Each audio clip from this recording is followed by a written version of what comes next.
So hello, Rachel. Thank you for joining me on Eerie Earth today. Hope you are well. Hello, thank you for having me. Very much looking forward to having a chat. Excellent. So could we start just by you telling our listeners just a little bit about yourself and what you do? Yeah, so my name's Dr Rachael Ironside. I'm an academic at Robert Gordon University, which is in Aberdeen in Scotland. I actually teach in events management, so weirdly I'm based in the business school, which might not seem to have much relevance to what we're speaking about today, but my research background is in the paranormal and the ghostly. So I have a doctorate in sociology, looking at ghost hunting groups, and in particular looking at how people have collective paranormal experiences. So really how people come to understand that they had a strange event rather than a normal event, or something that they think is uncanny or extraordinary in nature. And then more recently, my research spans lots of different areas, looking at the supernatural in contemporary society. So in relation to the role of folklore and place, in relation to sort of ghost hunting groups and ghost tourism, and kind of all aspects of how the paranormal still features in our modern worlds. Oh, fantastic! So I read that you mentioned that you're focusing on folklore. And, I did a little bit of my research and read that you're currently studying the folklore and local tales of the Highlands. Can you tell me a little bit more about that? What does that involve?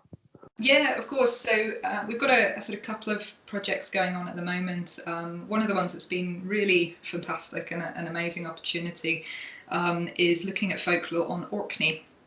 So we've got a sort of relationship with a number of people up on Orkney, in the university up on Orkney, in looking at various sort of research projects. And one of the ones that I was involved in last year was looking at the folklore of the islands and how folklore could potentially be, I suppose, used to help people to interact with the history and the heritage of the location, but also to disperse tourism on the islands.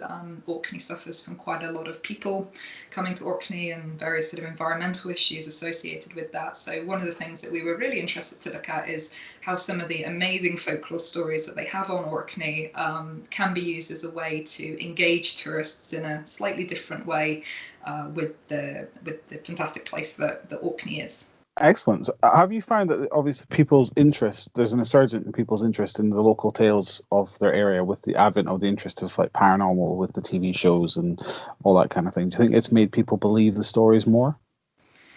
Yeah, I mean, it's an interesting question. I think we've the way that folklore is used and sort of supernatural storytelling is used in place has definitely shifted over the years. So if you look at places that are very much associated with their haunted histories, like Edinburgh and York and other places around both the UK and the USA, the hauntings and the ghost stories and other supernatural stories attached to those have become almost a kind of marketing tool for places. So there's lots more opportunity now to engage with those stories and hear about them. And I think part of that's fantastic because it shares that kind of those stories that potentially get lost over time. Whether people believe in those more, I think there's various ways that those stories are brought to life for people through the media, through the attractions that they can go to and visit. And I think some of those things do provide the potential to maybe experience ghosts in a haunted house, or to go to somewhere like the Isle of Skye in Scotland, where you've got the Fairy Glen, which people associate with potentially having that history associated with fairies, and that kind of gives you the ability, I suppose, to maybe engage with activities that help you to imagine the possibility of something strange or paranormal going on. You mentioned about marketing and how places in America and the UK, how they kind of play off the fact that they've got a ghost or they're haunted. Do you think that changes people's belief in the haunting of that location because of the fact they're playing off it? I think it can certainly change the story. I think I heard a great phrase that that somebody used at a conference that I attended a few years ago, and it was that ghost hunting creates ghosts, and I think that's very true. You know, you get the TV programs, reality ghost hunting TV programs, the ghost tours around places, and you know, these things through the activities that they're doing in searching for ghosts potentially create new ghosts from those things as well. So I think the narrative of these places shifts, and as a result of that, people come to associate them with different kinds of ghosts and different kinds of feelings associated with that. So yeah, I mean, I guess it can impact people's belief in the potential ghostly goings on within certain places. I think kind of what going along with what you said there, with the fact that people are ghost hunting these locations, and they're also changing the stories. Should the investigators not find anything, do you think that locations are going to latch on to the fact they haven't found anything, or do you think they're just going to ignore the fact that they haven't found anything to keep the stories alive? I think the evidence suggests that it is a useful marketing tool for places to have these ghostly stories. So I think it's a benefit to places for ghost hunting groups and things like that to potentially come in and find these. But there is a real risk of potentially changing the history or the way that the history in these stories is told, and I guess there's maybe a sort of an ethical issue associated with that as well, when suddenly the ghostly experiences that people are having, or the sort of new ghosts, I suppose, that are being found suddenly take away from the reality of the history of these places, and potentially, I suppose, I guess just take away from the meaning and the lessons, I suppose, that can be learnt from there. Do you think people's belief in stories around like older ghost stories and stories of like you mentioned fairies and all the kind of folklore around Scotland, certainly, because I know there's a lot, do you think the belief in those stories are still there even in today's modern society?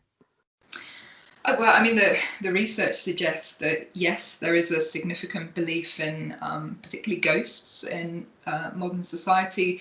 I think the research still stands in polls that have been done fairly regularly, that 2/3 of Americans believe in the paranormal, and I think it's about 50% of people in the UK have some form of paranormal belief.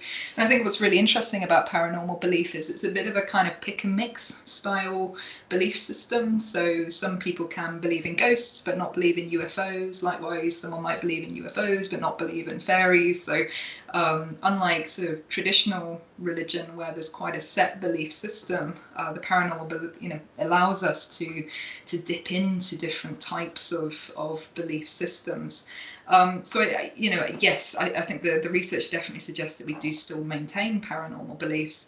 I think the way that we believe in those things is a little bit different. So it's not necessarily that we believe in the folk tales which are told, but we might believe that there is the presence of something in the places that folklore is attached to. So, it might be that people believe in the Mackenzie poltergeist in Edinburgh, but don't necessarily believe in all the stories that have been told around that. So, and again, I think things like the media and ghost walks and tours play into those kind of narratives and the way that we choose to believe in different things. You mentioned obviously about people who may believe in UFOs and not believe in ghosts. I think people have that belief with like cryptozoology as well. Bigfoot and the black cats that prowl Exmoor and even Nessie. Do you think the belief of the cryptozoology side, do you think that has an impact on the folklore as well? Yeah, I mean, it's a fascinating part of it. And I think the interesting thing with cryptozoology, and I guess it extends to all sort of supernatural beliefs as well, is the different ways that people believe in those too. So, belief in Bigfoot can be anything from believing that it is a physical creature that is remained undiscovered, and people will go out and go hunting for Bigfoot.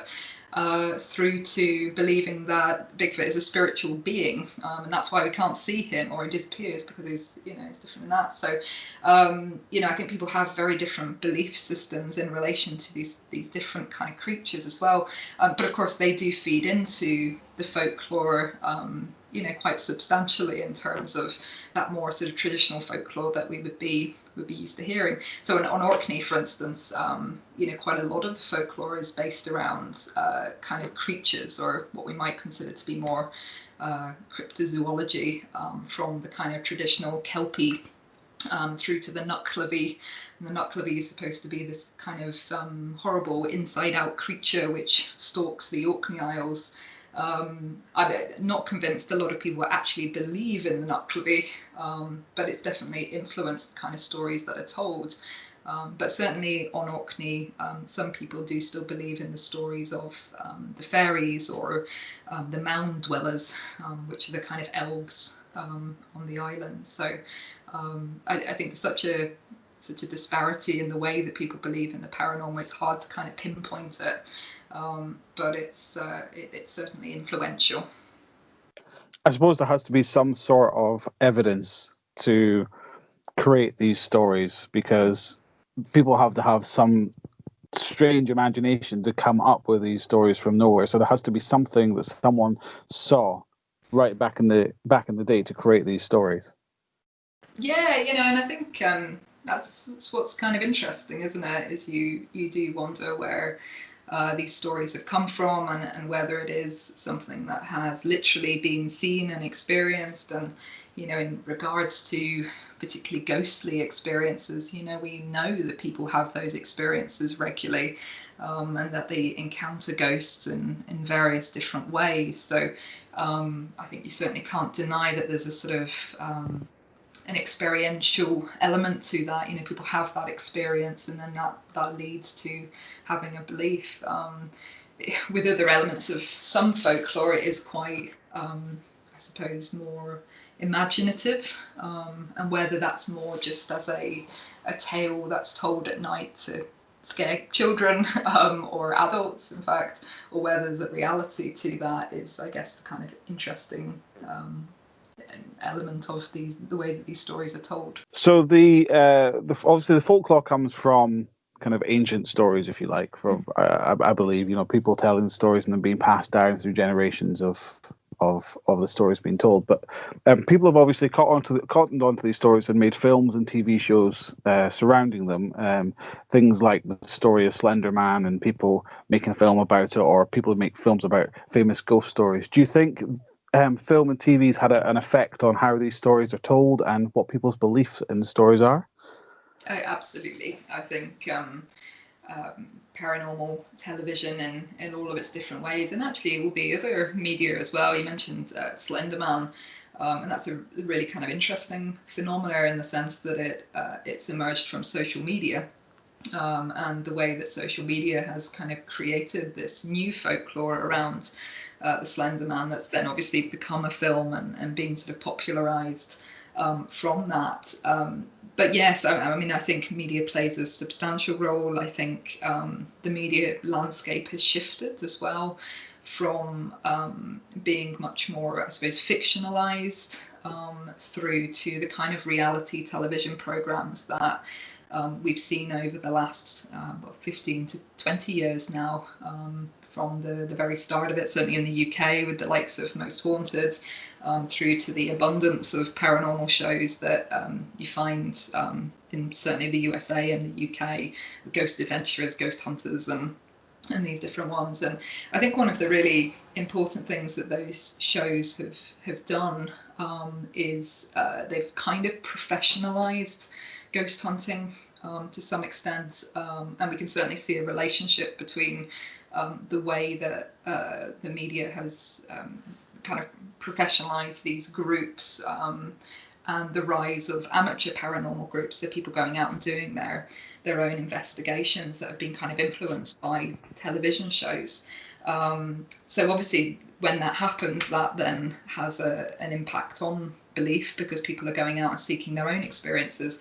And I mean, these TV programs are very much around playing with the idea of belief. You know, you're never really provided with substantial evidence of the paranormal, but you're provided with enough to make you question whether you believe or not. And I think that's what's kind of fascinating about these shows, is they're structured in such a way to play with the possibility that ghosts or other supernatural creatures might be real, and they ask you whether you want to believe or not. They don't necessarily force you to do that. I think playing off just what you said there's an influx, I've certainly noticed, in like YouTube stars from urban explorers and, as you mentioned, amateur ghost hunters who publish their findings. I know certainly when I investigate and I publish my findings, I put it out there and I say you make up your own mind as to what it is. But all these YouTubers are publishing their findings and saying this is real, 100% real, when you know for a fact that it's not, because it's been faked. And I think that probably comes down from the TV shows where, like you say, the TV shows kind of say you make up your own mind as to what you think. These YouTubers are taking that one step further and going, no, you have to believe what I say because, you know, here's the footage of the door closing when they clearly faked it. Obviously, that's going to have an impact on the stories and stuff as well surrounding that location. It's so interesting that there's such a different landscape these days, and I think a lot of that comes down to the accessibility of media and all the different platforms. I mean, one of the things that I've noticed recently is the amount of kind of amateur films and programs that have come out on the likes of Netflix and Prime, and those almost give it a little bit of, you know, because it's on those platforms, it gives it a sense of credibility to it, when actually these things are, as you say, kind of fairly sort of amateur, almost YouTube in focus. So yeah, you know, you're right. You know, there's so much out there now, and I think it makes it very difficult actually to navigate the paranormal world anymore, because whereas it used to be a case of a couple of TV programs and some amateur groups going out and, as you say, presenting findings that you sort of make your own mind up about, the way just the vast range of different ways, diverse range of different ways that people are sharing their content makes it very difficult to navigate what is real and what is not. I think also that kind of covers with the whole TikTok phenomena of people being able to access or create these videos so easily, and also making these short videos so that people haven't got an opportunity to make up their own mind, because the videos are only 15 seconds long and something happens automatically and you're not given time to go, well, actually this could be this, and you haven't explored that. Yeah, this is I mean, these videos they're not there, I suppose, to explore kind of deeper questions about whether these things are real or not. They're quite sort of sensational in that, you know, perspective, that it's, you know, here's something that we think is kind of exciting and paranormal, and, you know, whether that's fake or not, it's really there to entertain, I suppose, and to get clicks. I guess that's the other thing. Yeah, clickbaiting, yeah. Yeah, we live in a world where it's all about sharing, clicking, liking, you know, so whatever gets the most clickbait. And, you know, I think the social media side of it, like the phone apps and things that you can get these days, I mean, that it's so easy to fake a photo of a ghost now, isn't it? Absolutely. So you've been a paranormal investigator yourself, and you've had a lot of experience in the paranormal field. But how would you think that your experience in the paranormal aids you in your studies? Yeah, no, I mean, I've always been interested in the paranormal. And as you say, I've done investigations myself. I've taken ghost tours myself. I've done ghost hunts, both, you know, amateur and commercial as well.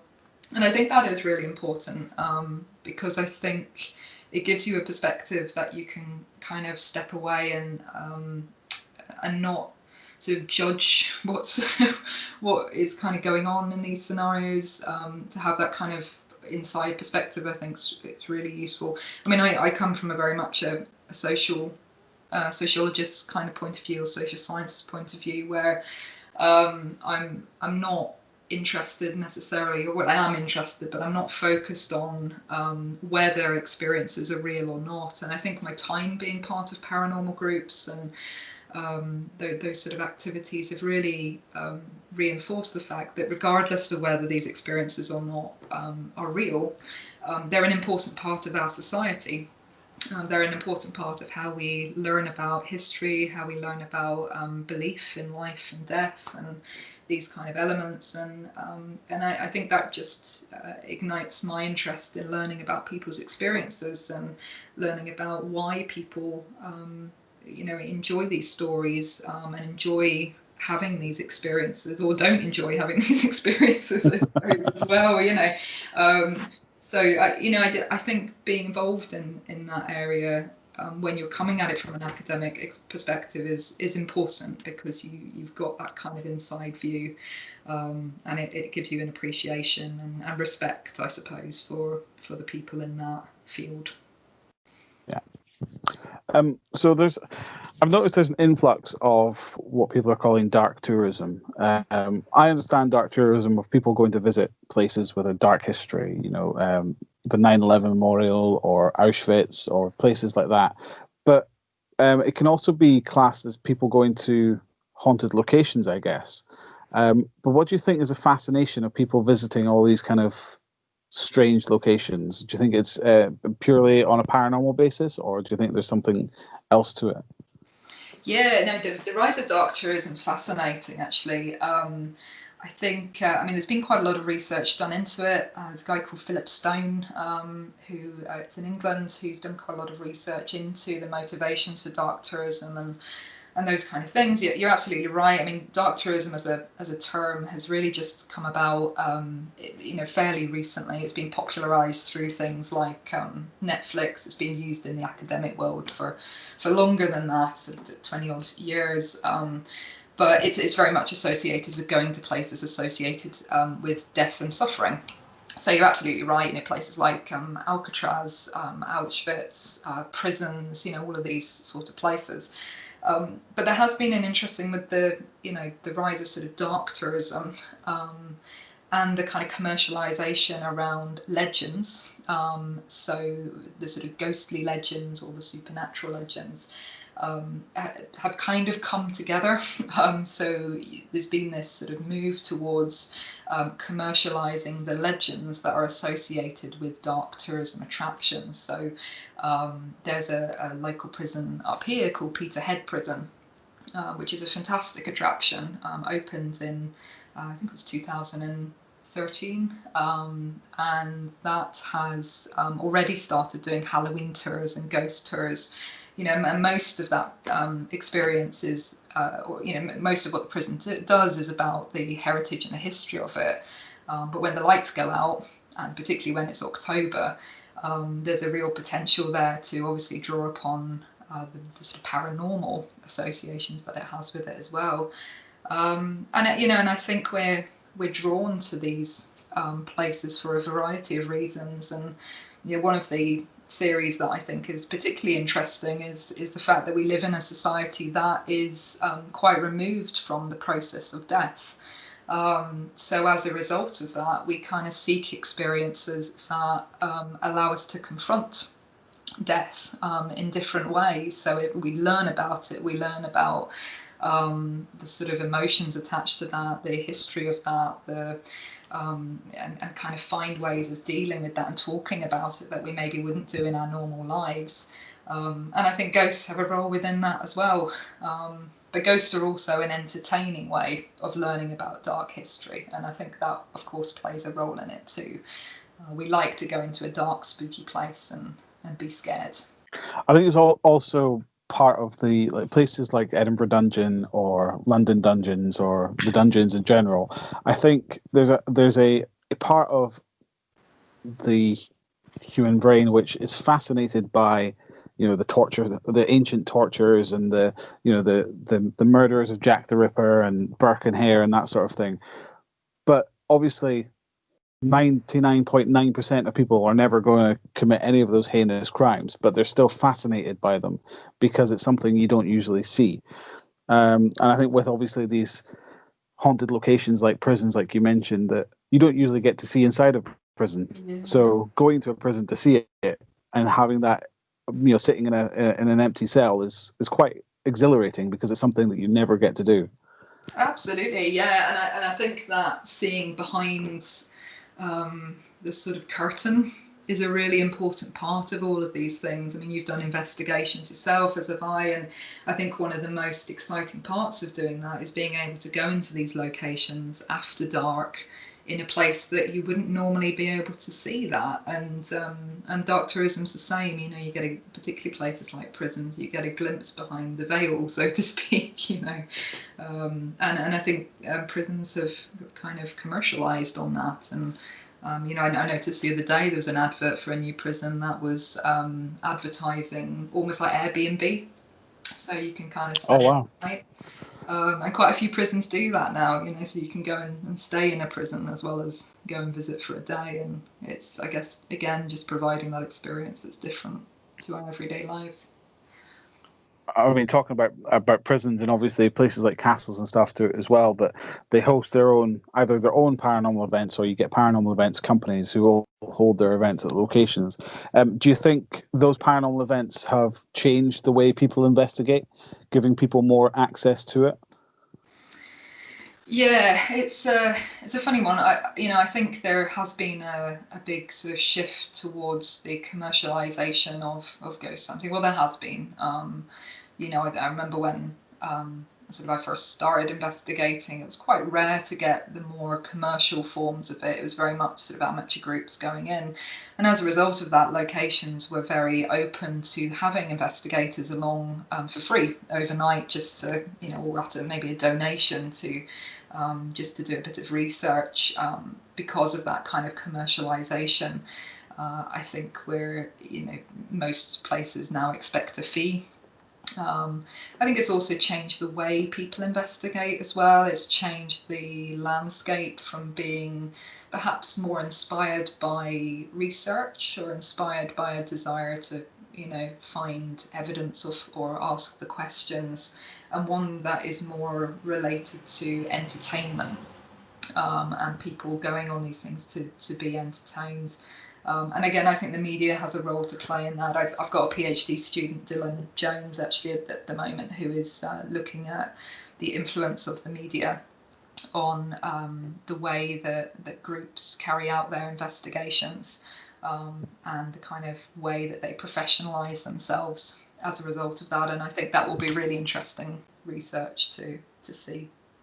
I think that's a very interesting point, and it kind of goes back to what I was saying about the YouTubers and things like that. Certainly when I investigate, I don't like to go in with all the fancy equipment. I like to kind of go back to basics and just go in there with kind of limited equipment. But all these new groups that are coming up who are making shows on YouTube and Netflix and all that are using this plethora of equipment because they've seen it in other TV shows. They don't know how to use it, but they've just seen it. Ghost Adventures using them, for example, and all of a sudden you go on these paid events and they've got spirit boxes and they've got all the equipment that Ghost Adventures are using to allow people to have that chance to use them. But I think personally, I feel that changes the way people investigate because you're going off what is happening in TV shows. And I understand, obviously, fields have to expand with the times and move with the times, but I think it does have a massive impact on what paranormal investigating should be. And it shouldn't be all the bells and whistles of all this fancy technology. It should be just down the bare bones of just investigating a location for the supposed hauntings or tales that are surrounding it.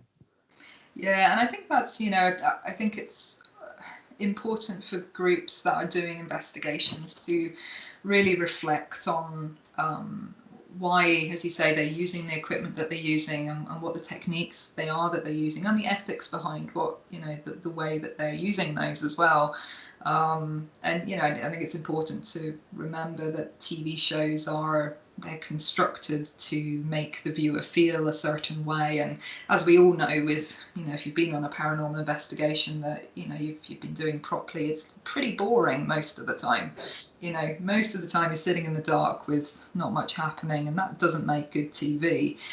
So flashy gadgets and pieces of equipment make for good television. They provide a sort of objective way of looking at the paranormal. So, purely using that equipment because it provides that sort of entertainment, I suppose, is not the reason to be doing it. And there's loads of good resources out there for people to be doing investigations properly as well. There's lots of good organisations, Society for Psychical Research, and ASAP in the UK have lots of good resources around doing good quality investigations, and I think it's important people do their research beforehand. Well, Rachel, thank you very much for joining me on Eerie Earth today. Where can people find out more information about what you do? So very welcome to Google me. Probably the easiest way to do that is it's Rachael Ironside, and if you put paranormal and Robert Gordon University in, you will find my profile there, and very happy to chat to anyone if they do want to get in touch or ask any questions. Excellent. Well, I will put a link to that on our social media as well, so that people can come and find you if they want to find out some more information, certainly about your study in the folklore of the Highlands, and more about the Orkney studies that you've been doing as well. Well, thank you very much for joining us today, and hopefully we'll have you again on the show again in the future, and we can talk more about how your studies have gone. That's great. Thank you very much.